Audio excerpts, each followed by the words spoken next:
পবিত্র ঈদ উল ফিতরকে সামনে রেখে বাজারে দাম বেড়েছে প্রায় সব ধরনের সবজির, বাড়তি মুরগির দামও।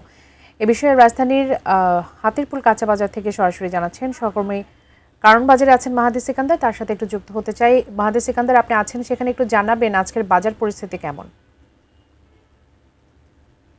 বেচা বিক্রি সেখানেও দ্রব্যমূল্য, বিশেষ করে সবজি মাংসের যে দাম সেটি ঊর্ধ্বগতি। একই চিত্র বিগত সংবাদগুলোতে যেমনটি বলছিলাম, রাজধানীর অন্যান্য বাজারের মতো কারণ বাজারেও একই রকম অবস্থা। বিশেষ করে মুরগির যে দাম সেটি সপ্তাহের ব্যবধানে 40-50 এবং প্রকারভেদে 60 টাকা পর্যন্ত কেজি প্রতি ব্রয়লার মুরগি এবং সোনালী মুরগির দাম বেড়েছে। গরুর মাংসেরও কেজি প্রতি 20 থেকে 50 টাকা বেড়েছে। খাসির দামও একই রকম বেড়েছে।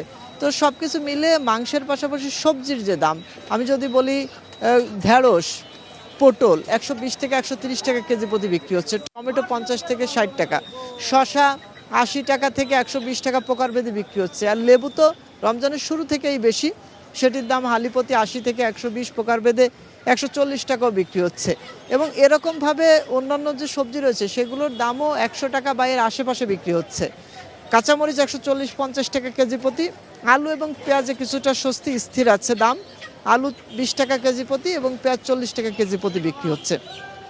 ক্রেতারা যেমনটি বলছিলেন যে এভাবে দাম যদি ঈদকে কেন্দ্র করে আরও বাড়তে থাকে, তাদের উপর চাপ তৈরি হবে এবং সেই চাপের কারণে তারা নাভিশ্বাস, তাদের স্বস্তি নেই। বাজারে এসে 500 টাকা আনলে বাজারের যে চাহিদা সেটি 1000 টাকা দ্রব্যমূল্য দাম ঠেকে যাচ্ছে, যে কারণে প্রয়োজনের তুলনায় কম কিনছেন, এমনটি তারা বলছিলেন। আর বিক্রেতাদের দাবি, তারা লাভ করেন সীমিত এবং যে দামে তারা ক্রয় করেন সে আলোকেই তাদের বিক্রি করতে হয়।